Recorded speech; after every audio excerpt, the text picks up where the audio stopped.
Assalamualaikum warahmatullahi wabarakatuh. Perkenalkan, nama saya Dian Pratama Danendra, NRP 10511911000065. Saya dari kelas Sistem Konversi Daya Listrik, kelas A Teknik Instrumentasi ITS. Saya akan mereview yaitu mata kuliah Sistem Konversi Daya Listrik pertemuan kedua. Yang pertama tentang Power Electronics. Power Electronics didefinisikan sebagai aplikasi elektronik solid state atau perangkat untuk kontrol dan konversi daya listrik. Kemudian terdapat dua jenis dasar. Yang pertama yaitu elemen nonlinear, terutama saklar elektronik, yaitu semikonduktor yang digunakan dalam mode bergantian. Kemudian ada elemen reaktif linear, yaitu kapasitor, induktansi, dan induktansi atau transformator timbal balik. Kemudian di kanan ini ada yang di atas yaitu current source atau sumber arus. Nah ini. Kemudian ada persamaannya. Kemudian ada voltage source, juga ada persamaannya di sini. Yaitu voltage source itu sumber tegangan. Selanjutnya yaitu jenis sumber. Yang pertama sumber arus. Jika arus yang mengalir melaluinya tidak dapat mengalami diskontinuitas karena variasi rangkaian eksternal. Kedua, jika ia mampu memaksakan arus terlepas dari tegangan pada terminalnya, dan ini menyeratkan bahwa impedansi dari sumber tidak terbatas atau sangat besar dibandingkan dengan impedansi dari beban. Kemudian sumber tegangan. Jika tegangan melintasi terminalnya tidak dapat mengalami diskontinuitas karena variasi rangkaian eksternal. Kemudian jika ia mampu memaksakan tegangan terlepas dari arus yang mengalir melaluinya. Kemudian ini juga menyeratkan bahwa impedansi seri sumber adalah 0 atau dapat diabaikan dibandingkan dengan impedansi beban.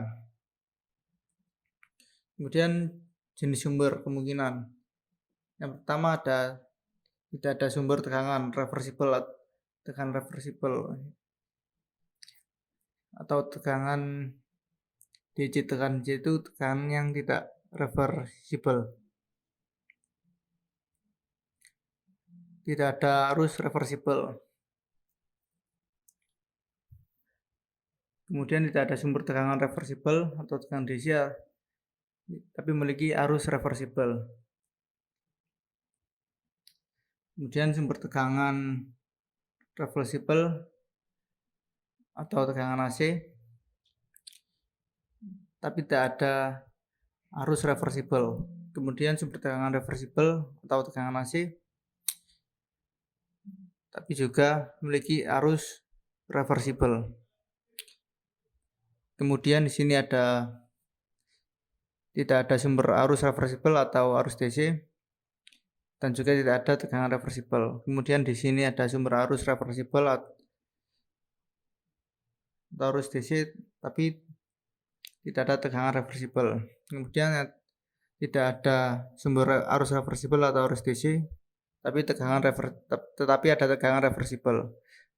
Kemudian sumber arus reversible atau arus DC dan tegangan reversible.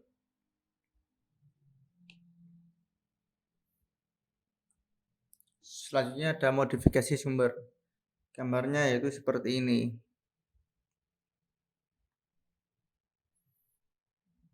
Ini ada plan, terus ini ada gambar juga. Ini modifikasi sumbernya.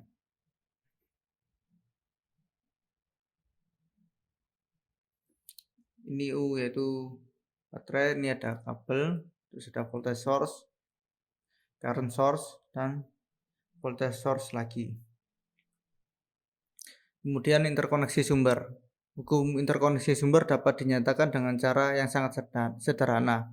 Pertama, sumber tegangan tidak boleh dihubung pendek tapi dapat dihubung terbuka. Jadi tidak boleh short hubungannya. Kemudian Sumber arus tidak boleh dihubung terbuka, tetapi dapat dihubung singkat. Nah, seperti ini. Untuk yang pertama, turn on impossible. Ini tidak boleh dihubung pendek. Nah, ini kemudian yang sumber arus, turn off impossible. Ini bisa dihubung terbuka. Tidak bisa dihubung terbuka, tetapi dapat dihubung pendek atau dihubungkan singkat. Kemudian struktur konverter, topologi konversi dasar, topologi tautan langsung. Ketika dua sumber memiliki sifat yang berbeda, konverter langsung adalah jaringan listrik yang hanya terdiri dari saklar dan tidak dapat menyimpan energi.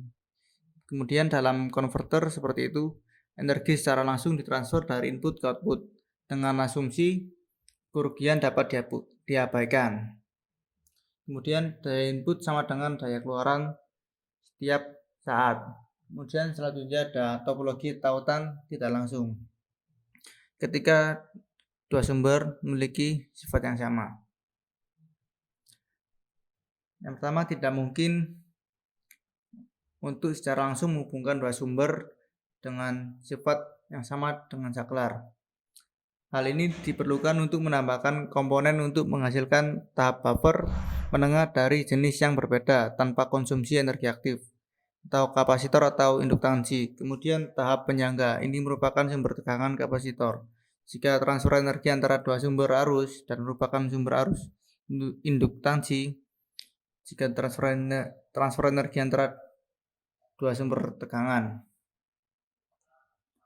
Jadi intinya kalau topologi tautan langsung itu ketika dua sumber memiliki sifat yang berbeda, dan topologi tautan tidak langsung yaitu ketika dua sumber memiliki sifat yang sama. Selanjutnya yaitu konsep klasifikasi konverter daya. Perangkat semikonduktor daya atau konverter elektronika daya umumnya dibagi menjadi 6 kategori, yaitu yang pertama penyiar dioda, kemudian ada konverter AC ke DC, kemudian ada konverter DC ke DC, ini chopper. Tadi yang pertama konverter AC ke DC itu rectifier terkendali, kemudian ini DC ke DC itu DC chopper. Kemudian konverter AC ke AC, pengatur tegangan AC, yaitu di sini. Kemudian ada konverter DC ke AC atau yang disebut inverter, yaitu ini DC1 ke AC1. Kemudian juga ada saklar statis.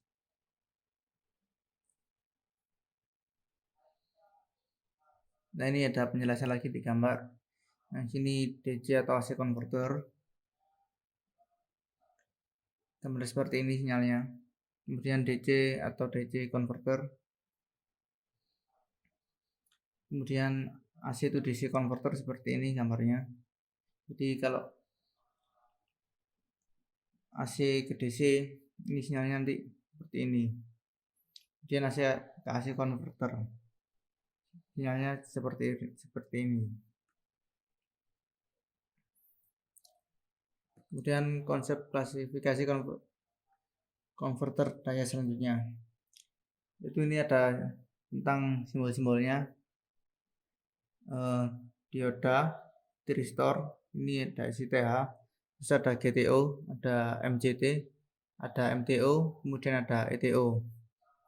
Kemudian ada di sini IGCT, terus TRIAC, terus ada LASCR, kemudian ada NPNBJT ini, kemudian ada IGBT, kemudian ada N-channel MOSFET, kemudian ada SIT. Untuk device yang telah saya sebutkan barusan telah saya jelaskan pada video sebelumnya. Kemudian ada klasifikasi konverter, klasifikasi power converter. Pertama, hidup dan mati yang tidak terkendali atau power dioda.